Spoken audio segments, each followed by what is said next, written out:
My stepmom treated me like a servant for years in my own house, but when she demanded $800 rent, I found the deed my grandparents hid and evicted them all without mercy. I'm 22 years old. I work at Starbucks and I'm taking online classes. And honestly, I need to get this story off my chest because I still can't believe it actually happened. Basically, I kicked out my stepmother and my stepsisters and stepbrother from the house we were living in. But the thing is, the house is mine, legally mine, and they had no idea. It sounds like something from a Hallmark movie or something. But I swear, all of this is real. And honestly, it was one of the most satisfying things I've ever done in my life. I guess I should start from the beginning. My mom died when I was 8 years old. Breast cancer. And it was horrible. You know? One of those things that's not supposed to happen to a kid that age. My dad was devastated. Completely lost. And I was too young to understand everything that was happening.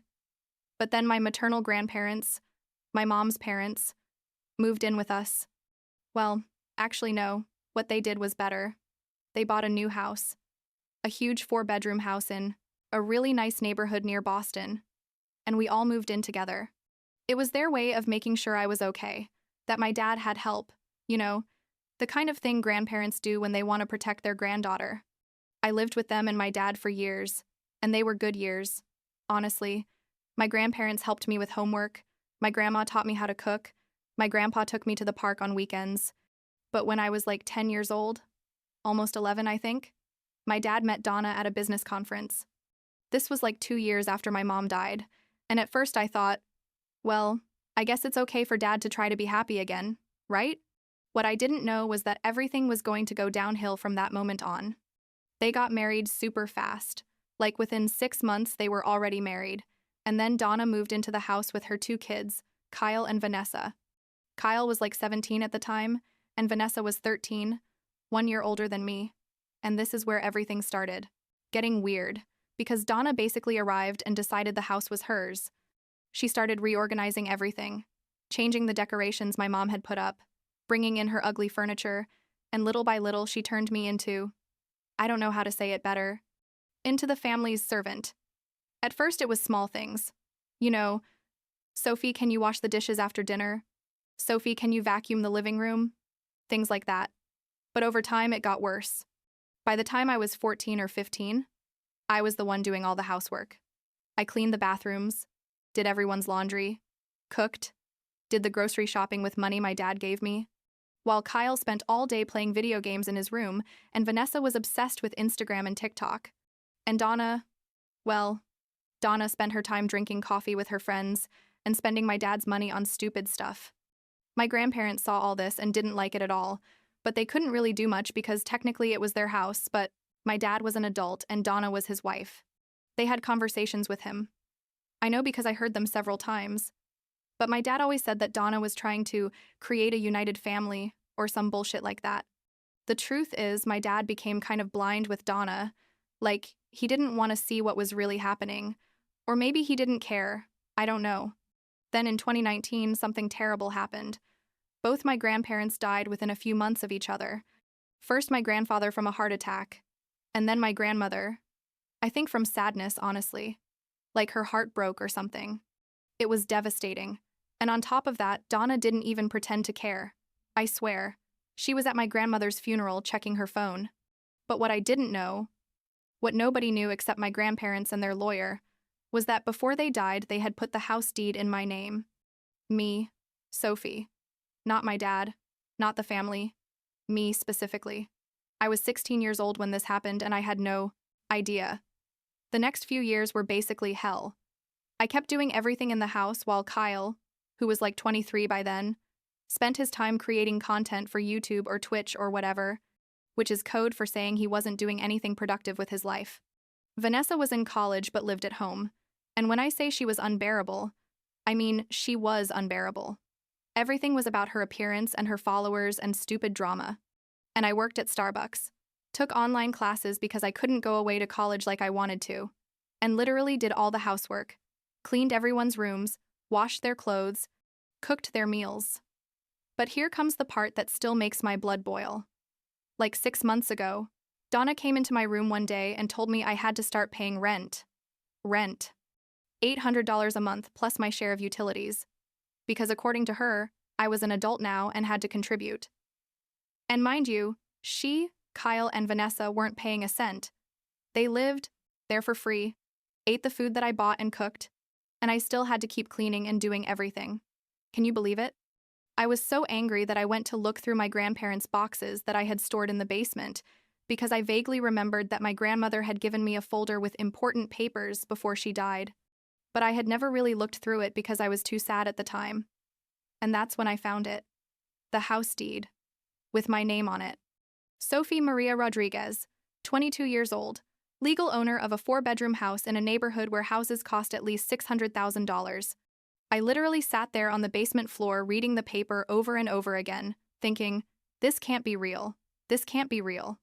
I called the lawyer who had handled my grandparents' estate and asked him if it was legitimate, and he said yes, that the house had been mine since 2019, that my grandparents had bought it specifically for me, that they wanted to make sure I always had a place to live, no matter what happened.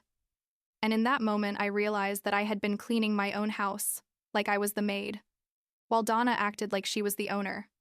I decided not to say anything immediately because I needed to plan this out well, you know? But Donna kept pushing about the rent. And one day we were all having dinner. Well, I had cooked as always, and they were there eating while I was serving. And Donna said, Sophie, I hope you have the $800 ready for the first of the month. And I just stood there with the chicken platter in my hands and said, I'm not going to pay rent. There was a super awkward silence. Donna looked at me like I had spit in her face and said, Excuse me, what did you say? And I repeated, I'm not going to pay rent. And besides, I think it's you guys who should be paying me because this house is mine, legally mine. And I've been too nice, letting you live here for free all these years. Donna's face, I can't even describe.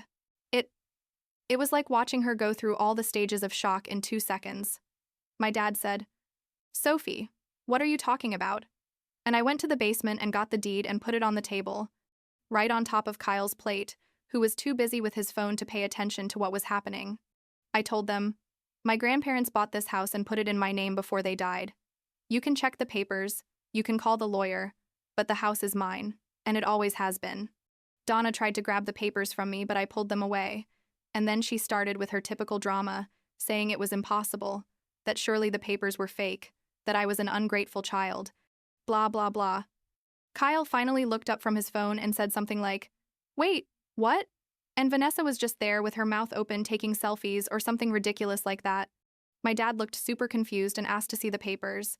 He read them like 3 times and then just said, I need air. And we walked out to the patio. What happened next was that Donna tried to manipulate my dad into forcing me to move out. Like she invented this plan that I should go study at a university far away, that it would be better for my future or some garbage like that, but really, she just wanted to get me out of the house so she could keep living there like a queen. But I had already recorded a conversation where she and Vanessa were literally planning how to get rid of me, so I had evidence of their real intentions.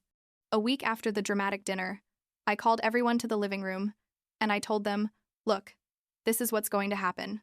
If you want to keep living here, each of you is going to pay me $1,200 a month, and that covers rent and utilities. Kyle almost choked on his Red Bull, like he literally coughed for like a minute, and Vanessa screamed that it was ridiculous, that she was a student. And I just said, well, then I guess you're going to have to find another place to live, because this is my house and these are my rules. Donna had a complete breakdown. She started screaming that I was a spoiled brat, that after everything she had done for me, how dare I? And I just looked at her and said, everything you've done for me, you've literally made me clean up your mess for years. I've washed your dirty underwear. I've cooked your meals. I've cleaned your bathrooms. And now it turns out that all this time you've been living in my house without paying a cent? And then she threatened to sue me, said she was going to get a lawyer and that she was going to prove I had no right to the house. So I got a lawyer too. A good one recommended by my mom's best friend, Rachel, who worked in legal. My lawyer reviewed everything and confirmed that the house was completely mine, without any legal doubt, and that I had every right to charge rent or ask them to leave. So, he prepared formal eviction papers, and I served them to Donna, Kyle, and Vanessa. You have 30 days to vacate the property, the document said. Very official and legal. The reaction was epic, and not in a good way. Donna started crying and screaming, saying she had nowhere to go. How could I do this to the family? All that emotional manipulation she always used. Kyle was panicking because it meant he was finally going to have to get a real job, and Vanessa posted like 1,000 Instagram stories about how I was a horrible person who was throwing them out on the street. My dad was caught in the middle, obviously. But I told him, "Dad, you can stay if you want. I have no problem with you. But Donna and her kids have to go." Then Donna tried something super low. She tried to steal my mom's jewelry. I had installed security cameras throughout the house after the initial drama, like something I should have done years before. And I caught her on video entering my room when she thought I was at work, opening my jewelry box and putting my mom's rings and necklaces in her purse. When I got home and saw the video, I was literally shaking with rage. I called the police immediately. The officers came and reviewed the video, and although Donna tried to say she was just cleaning my room as a favor, it was obvious what she was doing. I filed an official report, and although in the end they didn't arrest her because she returned everything, it was on record and basically sealed the fact that this woman was a nightmare. My dad finally, opened his eyes and realized who he had married. The days before the eviction were surreal. I hired a moving company to pack all of Donna's, Kyle's, and Vanessa's stuff, because honestly I didn't trust them to do it themselves and they would probably try to destroy something or steal things. Donna tried to make a dramatic farewell speech on the day they left. Something about how I was going to regret it and how family was the most important thing, but it was hard to take her seriously when the movers were literally behind her, carrying her horrible furniture. On the official eviction day, a sheriff's deputy came to supervise to make sure everything went smoothly, which was super official and kind of intimidating, honestly, but necessary. I watched Donna, Kyle, and Vanessa walk out the door with their last boxes, and Donna threw me a look of pure hatred before getting into her sister's car, who had come to pick her up. Kyle looked defeated, carrying his gaming setup like it was his most prized possession. And Vanessa was crying, but probably more about the photos she wasn't going to be able to post than about leaving the house. Now they're living in super different situations. Donna stayed with my dad at her sister's 2-bedroom apartment, which must be super awkward because her sister never liked my dad. Kyle finally got a job at GameStop. I mean, it's not much, but at least it's something. And he's renting a room somewhere with 3 roommates. Vanessa has been moving between Donna's apartment and some friends' houses, basically couch surfing because she can't afford her own place. And me? Well, I got my house back. My house. I spent the first few weeks after the eviction basically in shock, walking through the empty rooms where their stuff used to be and thinking, this is real, this really happened. I deep cleaned everything. Like I hired a professional cleaning service to get rid of all the negative energy or whatever you want to call it. I repainted the walls, changed the furniture, turned Kyle's room into an office for me where I take my online classes, and I transformed Vanessa's room into a real guest room. And here comes the nice part. Remember Rachel? My mom's best friend who helped me with the lawyer? Well, it turns out she was looking for a place closer to her work, and I offered to rent her one of the bedrooms for a reasonable price, like half of what I charged Donna's family. She accepted, and now we live together. And it's amazing because it's like having an aunt at home, someone who really knew my mom and can tell me stories about her that I never knew. My dad and I are working on our relationship. He's still with Donna, which I don't understand at all, but I guess it's his decision.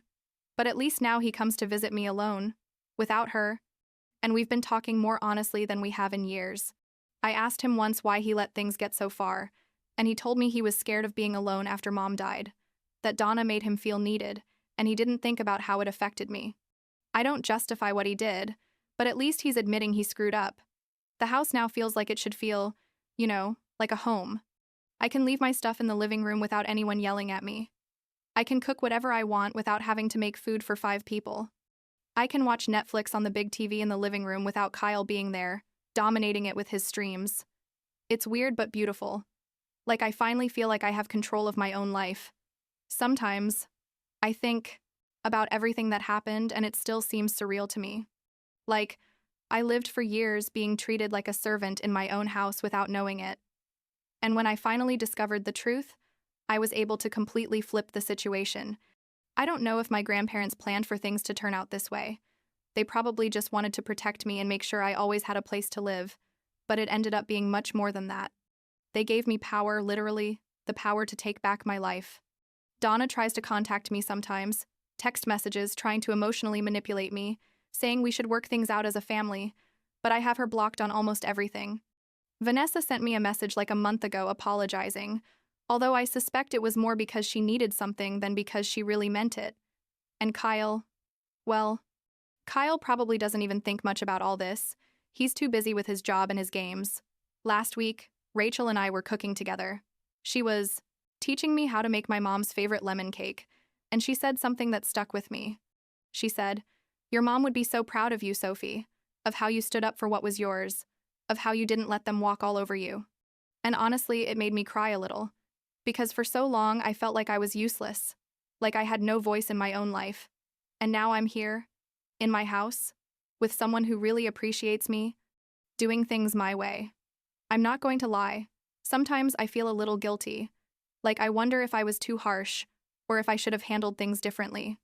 But then I remember all those years cleaning other people's bathrooms, washing clothes that weren't even mine, cooking meals for people who didn't even say thank you, and the guilt disappears. I did what I had to do to get back my dignity and my space, and if that makes them see me as the villain, honestly, I don't care anymore. I'm taking more classes now, planning to eventually finish my degree in graphic design, something I always wanted to do but never had time for because I was busy being the Cinderella of my own house. Rachel is helping me with the costs because the rent she pays me basically covers everything, and I also have savings from work because I don't have to spend on food for 5 people anymore. The house feels different now, lighter somehow, like all that toxic energy finally left. I repainted the dining room a light blue that my mom would have loved, put pictures of her all over the house, things Donna had hidden in boxes in the basement. It's like my mom and my grandparents are finally back in the space they created for me. Do I regret anything? Honestly, not really. Maybe I should have discovered it sooner. Should have looked through those papers when my grandparents died. But I guess things happen when they're supposed to happen. And now I'm here, at 22 years old, owning a house in an incredible neighborhood, living with someone who's basically family. And finally, living the life I was supposed to be living from the beginning. My grandparents gave me more than a house. They gave me the opportunity to have a future, to not depend on anyone, to be independent. And even though they're not here to see it, I hope that wherever they are, they know that their gift didn't just give me a roof, it gave me my freedom. And that, honestly, is priceless.